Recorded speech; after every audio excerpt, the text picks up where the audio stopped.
I'll drive. Yes, I'm going to start. Okay, if we could go around the table for names, please. Are we ready? Ma'am, ready? Okay. Adam, you want to introduce yourself? Adam Trombley, Assembly Member, East Anchorage. Harriet Drummond, Assembly, West Anchorage. Ernie Hall, Assembly. Dick Training Assembly. Patrick Flynn, second tallest assembly member.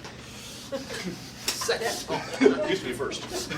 Debbie Osiander, and I think that's probably, go ahead. Okay, George Michaelis, Municipal Manager. Mark Madden, Solid Waste Services. Ralph Ware, Municipal Attorney's Office. Candace Berry, Solid Waste Services. Okay. What we'd like to do is bring you up to speed on the negotiations and the prospect of a methane gas project out at the landfill. Ralph DeWare will be the spokesperson representing Mark. As you can tell, Mark did have some surgery and his voice isn't quite up yet. We're anticipating it to be in a couple of weeks, I hope. But anyway, so Ralph will give the briefing, and collectively, all of us will answer questions as appropriate. So, Ralph? Thank you. My name is Ralph DeWitter. This project started out many years ago, but most immediately, back in March of last year, we went out with an RFP for a landfill gas to energy project. We had the responses come in. We retained a consultant to evaluate those responses. We did that in August, September of last year. Doyon Utilities was the high vote getter. We entered negotiations with Doyon last September, completed those negotiations on the 17th of March of this year, and the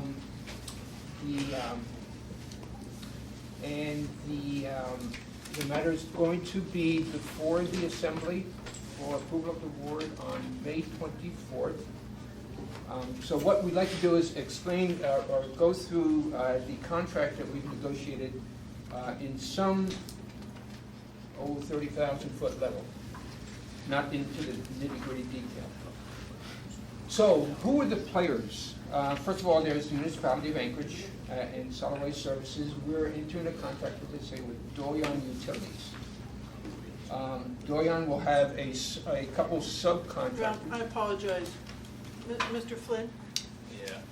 I think I mentioned you, Madam Chair, went back to work a couple weeks ago, and my company is a consultant to Doyon Utilities and their partner Corex, and I believe we'll have some involvement in this project.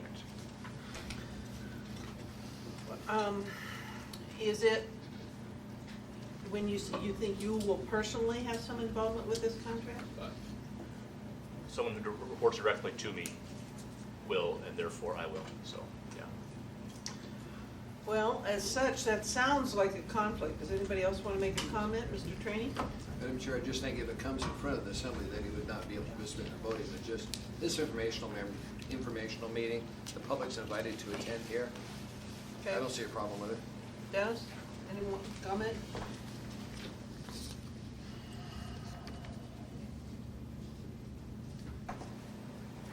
I think I would agree with what Mr. Trainee has to say, that this is a chance for us to give information to the Assembly and not an action item for the Assembly. So on that basis, I don't see a reason to excuse Mr. Flynn. Well, the reason I'm asking is later on today, we're going to be talking about renaming Hillcrest. And my understanding from both you and Ms. Tucker was that Ms. Drummond, who has a conflict with Hillcrest, could participate in the beginning of the work session where we talked about general process, but not the specifics where we talk about Hillcrest. But that's a separate type of issue. That's the advice that Tucker has given to Drummond, is that correct? Yes. Is that right? That's right, yeah. Okay. I'm sorry, but I wasn't anticipating this question, so I'm trying I know you were. I wasn't anticipating it either. Yeah. All right, well then I'm going to go ahead and say, please feel free to sit here and then we'll talk about it again if there ever comes an issue to the vote. Thank you. Go ahead. Okay, so the contractor will be Doyon Utilities.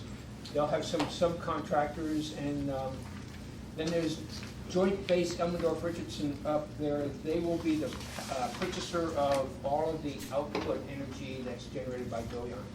And I might add that there are representatives, so I understand, from Doyon in the audience, from JBER, and perhaps even from the Alaska Energy Authority.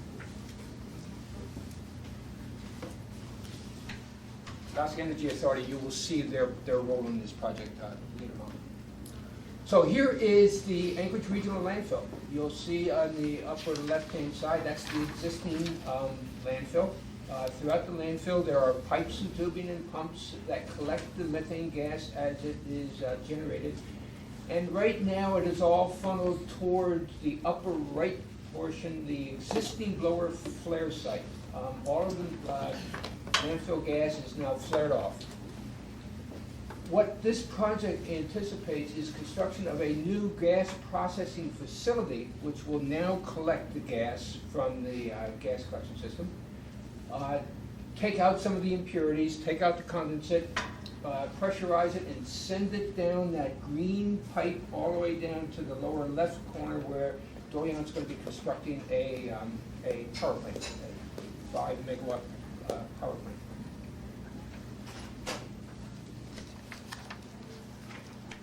Oh, and it's going to be on JBER property, the power plant.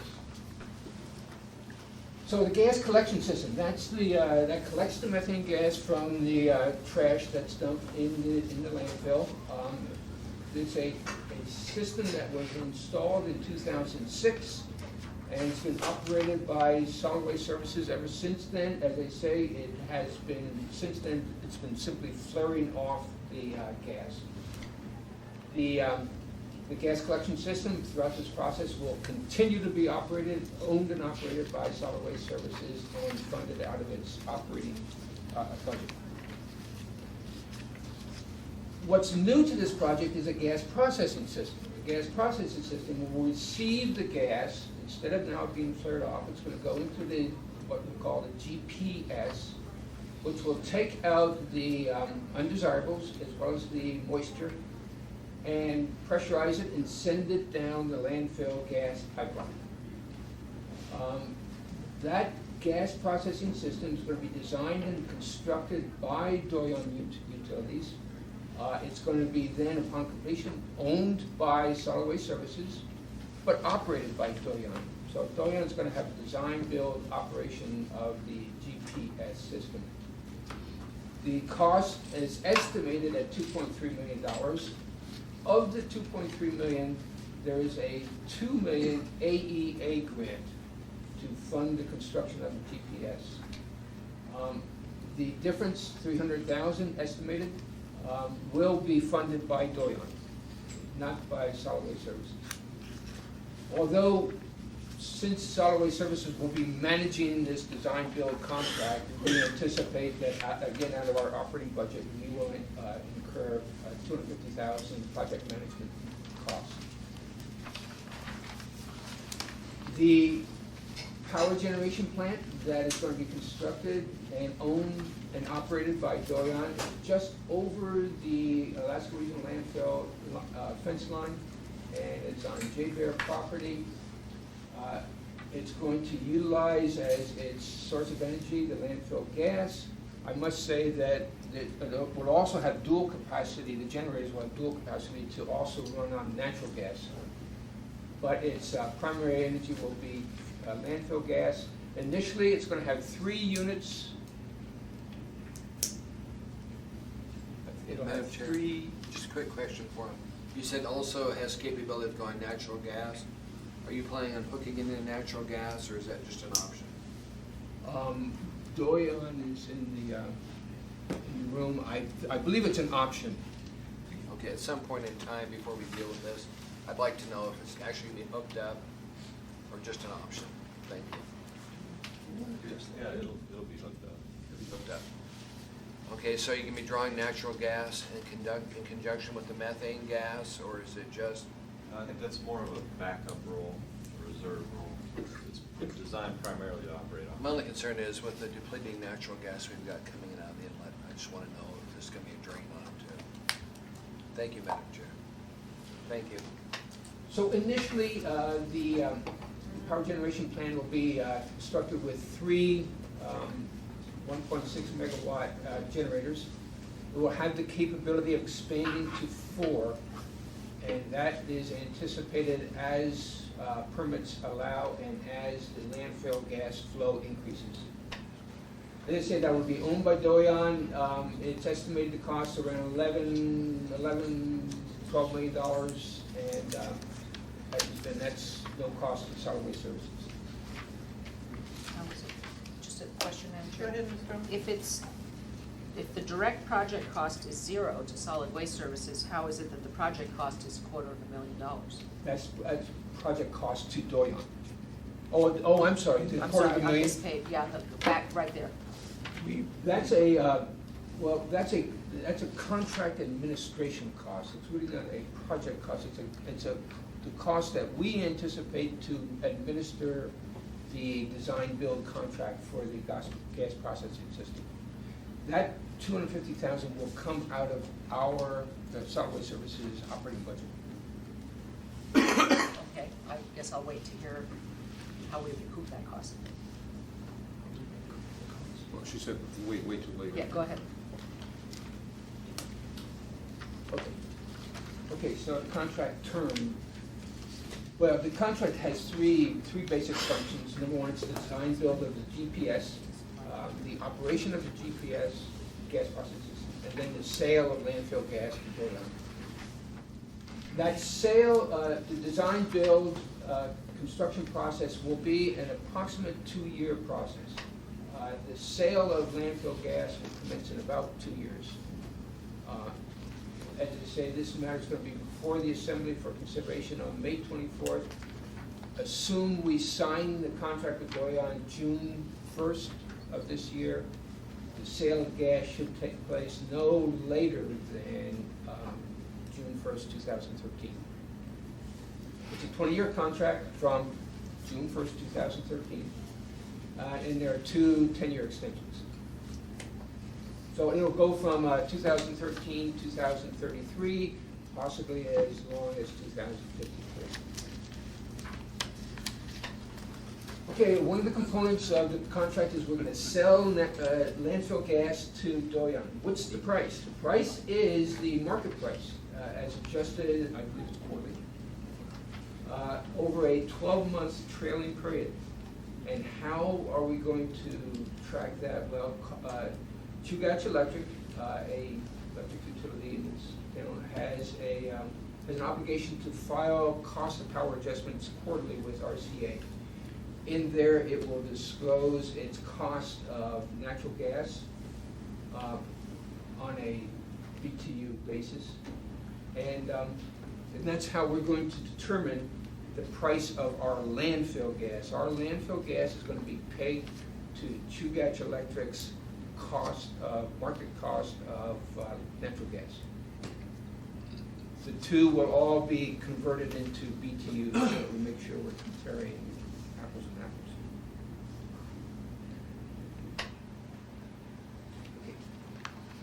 Okay, so now this is a critical slide. Expected landfill generation. Back in 2004, I believe it was, Solid Waste Services engaged the services of a consultant to estimate the quantity of landfill gas generated by the landfill, assuming certain fill rates, over the next approximately 90 years. They did so, and they came up with 3 projections. You'll see the lowest dotted line, that's the minimum estimated landfill gas generation. The top line, the dashed dot line, is the maximum amount. And then that middle line, the middle blue line, is the estimated average landfill generation rate. So that's the amount of landfill gas, or the quantity of landfill gas that is estimated and projected to be generated by the landfill over the next, well, you can see it peaks around 2043, 45, and then it goes out to 2093. In there, you'll see a green line. The green line is labeled take or pay, or top. That green line is simply 80% of the blue line. Simply 80% of the estimated average generation rate. That take or pay quantity, that take or pay line, is the amount that Doyon, by contract, has agreed to purchase. They will either use that amount and take that amount, or they will use more than that amount and pay for it, or they may use less than that amount, but they'll still pay for up to that take or pay quantity. And you can see the generation of landfill gas during the contract, 20-year contract base period, and then between the two 10-year renewals. Okay, so that's the quantity of gas that's going to be produced. That's the amount that Doyon has agreed to purchase. At what price?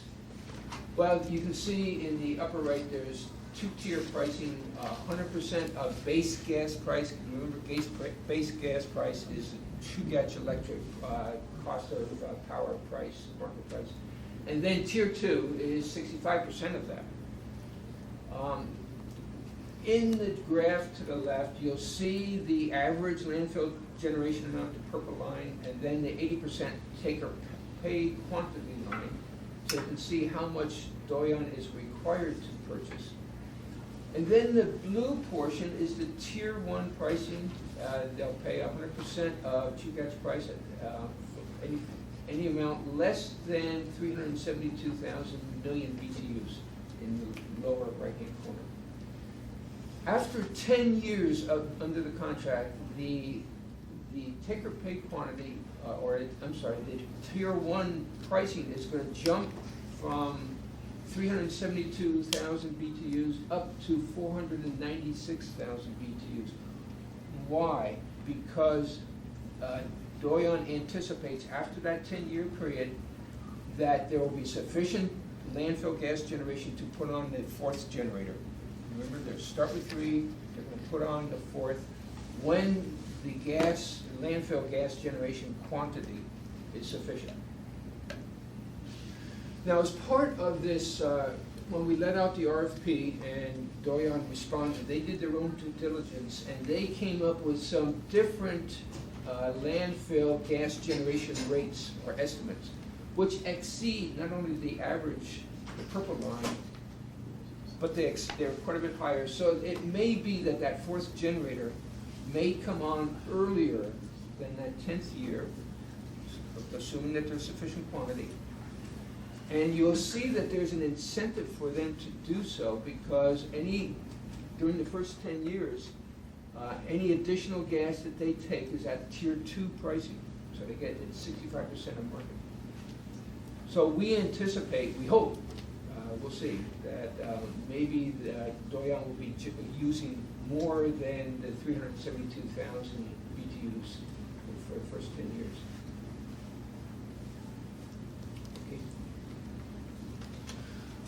What Mark did is to try and make some estimates, not necessarily projections, estimates, because these amounts, these sales amounts, are based upon a lot of projections as to what the landfill gas or what the market price for natural gas is going to be, what the quantity generated by the landfill is going to be, what the amount of gas taken by Doyon is going to be. But with those assumptions, we project that in year 1, if Doyon just takes the take-or-pay minimum, it'll be $1.3 million of revenue to solid waste services. Because of price adjustments, because of increased quantities, at year 5, it'll jump up to 1.5. If they take at the average landfill gas production amount, then you'll see 1.6 million, 1.8. And then if you have all 3 of those initial units operating at full capacity, it's 1.56 million. Again, These are based upon projections as to base gas price, which we have assumed at current rates at $4.37 per million BTU. Total gas actually taken by Doyon, plus there are price adjustments in the contract.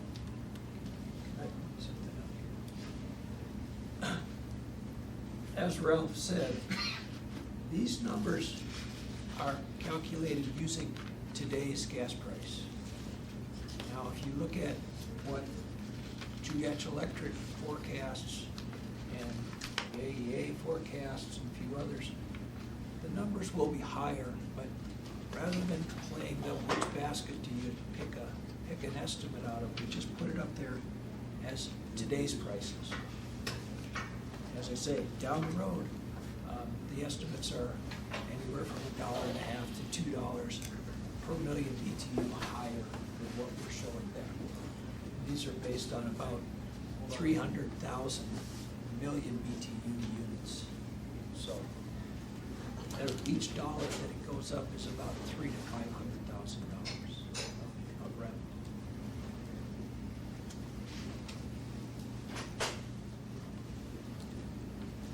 Okay, so I indicated that the take-or-pay quantity or the actual amount used will be purchased at market rates.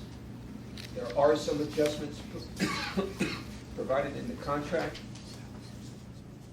one of which is the operation of the GPS. As I said, the gas processing system will be designed, constructed, and operated by Doyon. There will be a 2% of gross revenue adjustment to compensate Doyon for their management of GPS. There are certain property tax exemption adjustments that are adjusted or are made in the contract. Should there be any carbon credits or renewable energy credits that are generated by the project, they will be split between Doyon and Solid Waste Services. And then there are adjustments in the price depending upon the quality and the quantity of landfill gas that's generated and delivered. Can I say one more thing about that slide? Could you hold on a second, Mr. Flynn? Ralph, on the failure to provide and or take or pay minimum, does that mean if for whatever reason the landfill isn't producing the gas at the minimum levels we have projected back here, slide 10, then there's a reduction in the rate we get for gas? Yes, that's on that slide. But going back one slide, the second bullet is an issue that Doyon is going to bring to you on their own later. It has nothing to do with what we're negotiating now. And the second to the last is a contingency that it's not common, but occasionally it happens. A landfill is a living, breathing creature, if you will, and sometimes the characteristics of the gas may change over time. And if it comes to a point where their processing system cannot bring it from field quality to fuel quality, and we have to make some adjustments, we've agreed in the contract as to how we would handle that and split up the costs. So it's been taken care of in here, but it's a contingency that's important to have in these contracts.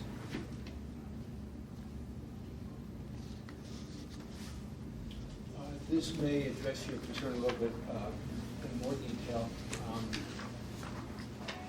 If Doyon does not take the take-or-pay minimum, they still have to pay for it. That's the nature of take-or-pay.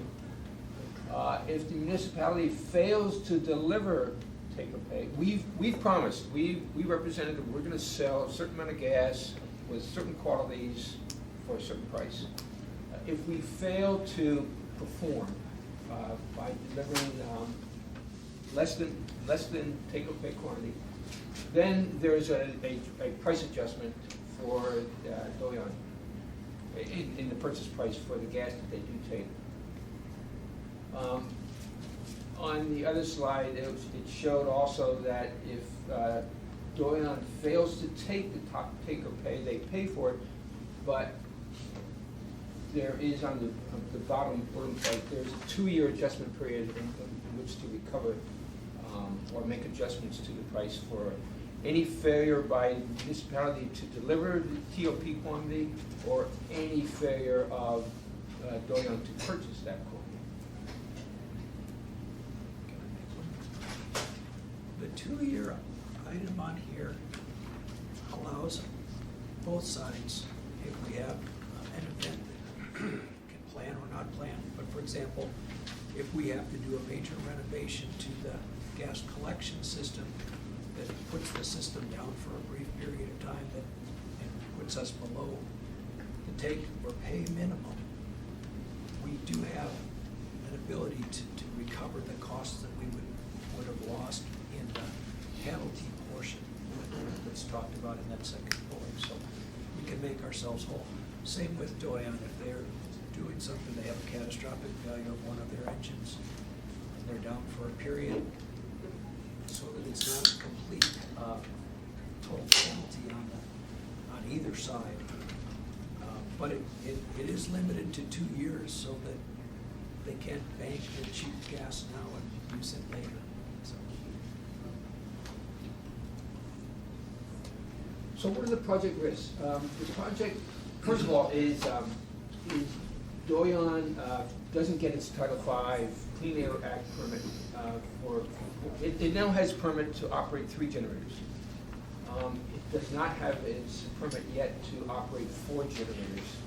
As soon as we sign this contract, the application process will proceed, and we anticipate fully that the permit will be issued, but it hasn't yet been issued. The next 2 bullet points, landfill gas develops qualities or we produce less quantity. As I mentioned before, if there's any change in the significant change in the quality or in the quantity, there will be price adjustments. 4th bullet point, change in solid waste management industry in the municipality. Well, we've committed to Doyon that we're going to be selling landfill gas, certain amounts of landfill gas with certain qualities for the next 20 years. That's the technology that we're going to pursue. It's technologically and current, but who knows what technology is going to do over the next 20 years. But we are committed in this contract to sell landfill gas and utilize our landfill gas in that manner by sale to Doyon.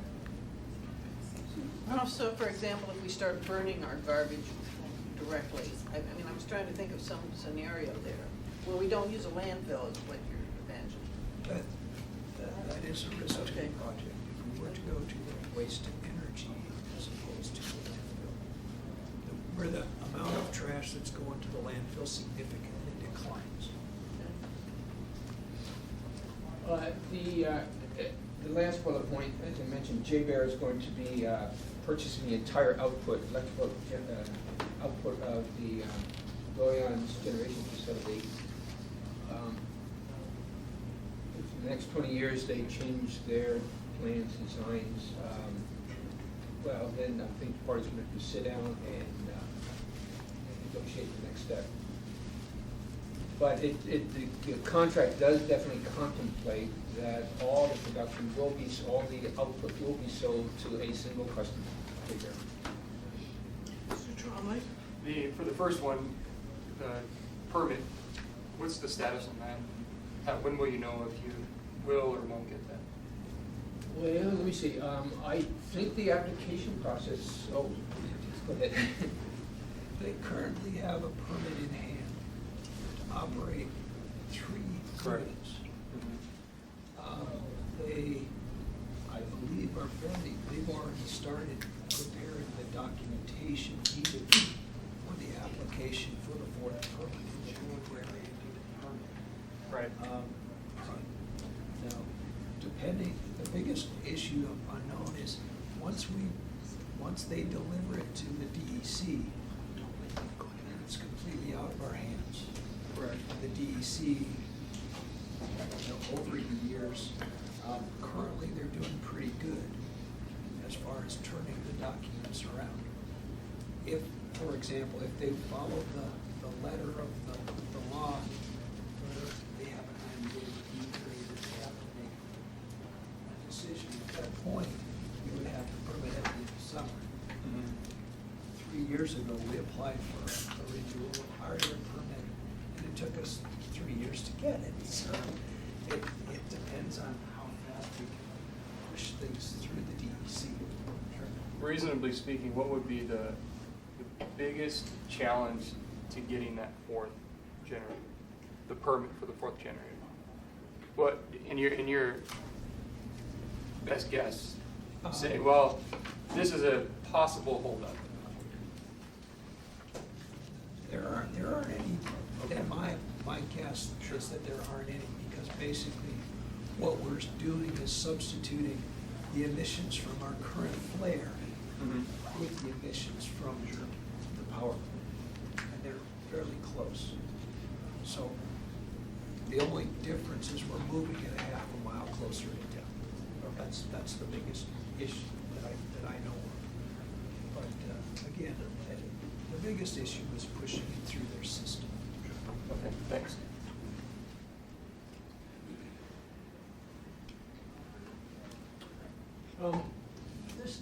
This slide and the next slide are generally go through the contract period.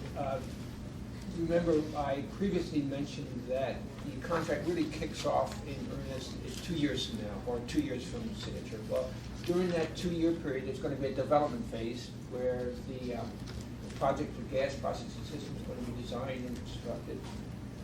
Then there is, upon substantial completion of the GPS, there will be as well as, by the way, during that development period, the generation plant is also going to be constructed.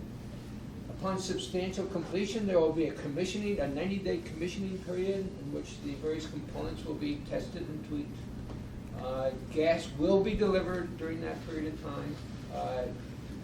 Doyon will not be purchasing it during that period of time, but it will be delivered for testing purposes. Then you'll get into a performance testing period in which the full system should be operational, but there'll be, once again, there'll be adjustments and refinements made. Gas will be delivered, it will be paid for at Tier 1 pricing. And then starting between the performance testing purple and the contract performance, that's the 2-year period. That's the hypothetical June 1st of 2013 date. And that's when it triggers the full 20-year initial term, plus the take or pay requirement, plus the tiered pricing.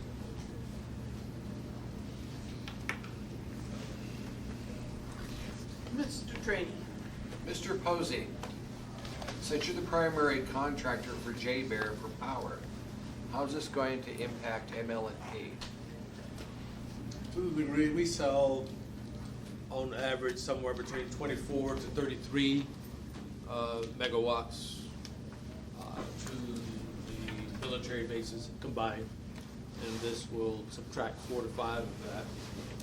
So during this time period, they're talking about testing, where they're providing free gas to Doyon. They produce electricity, they load that in the J-Bear grid. Is there gonna be a loss to ML&P financially during that time period? There'll be loss of sales. How much? You know, it's a 10% if they produce 4 megawatts. So as head of L&P, you don't have any problems with this at all? Oh, this is green eye shades for all of us. It gets green power into the system. And the military has a requirement. Okay, just wanted to check with you, Gas is too Jim. expensive for me. Just wanted to check with you. You're being uncharacteristically quiet. Thank you, Madam Chair. These are my partners. They want to buy more stuff from me. Go ahead, Mr. Trump. Thank you, Madam Chair. I'm interested in the benefit to solid waste services, to our municipal utility. What the biggest benefit is, as we saw, the amount of revenue that will come in. That revenue will offset some of, we have some major construction costs that are coming up over the next 10 years. We still have to finish funding our closure, and we still have to keep paying our ever-increasing operating costs.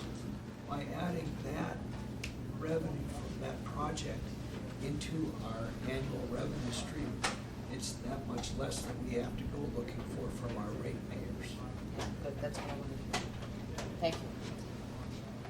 Have you looked at anticipated lifetime costs of owning this gas processing system? I'm sure there's some. There is, but for us, basically, the only thing, we own it in title, but the terms of the contract are that they do all of the operation and maintenance. They pay for the power, they pay for all of the expendables and labor, and that's what that 2% of gross price adjustment is annually. That's what we pay them to operate that system. So major maintenance would be borne by Doyle? That is correct. Okay, and my last question is, were there multiple bidders for this? Yes, there were. And so your evaluation team, I mean, can you share anything about that?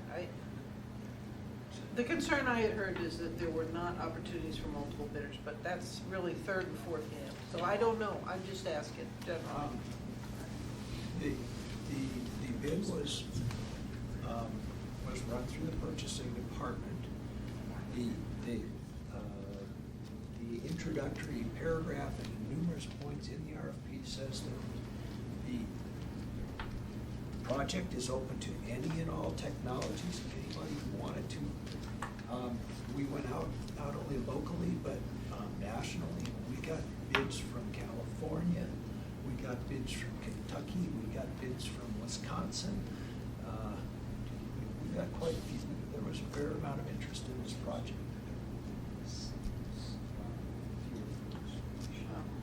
I'll just leave it there. Does anybody else have any questions? Seeing none, thank you very much for the information.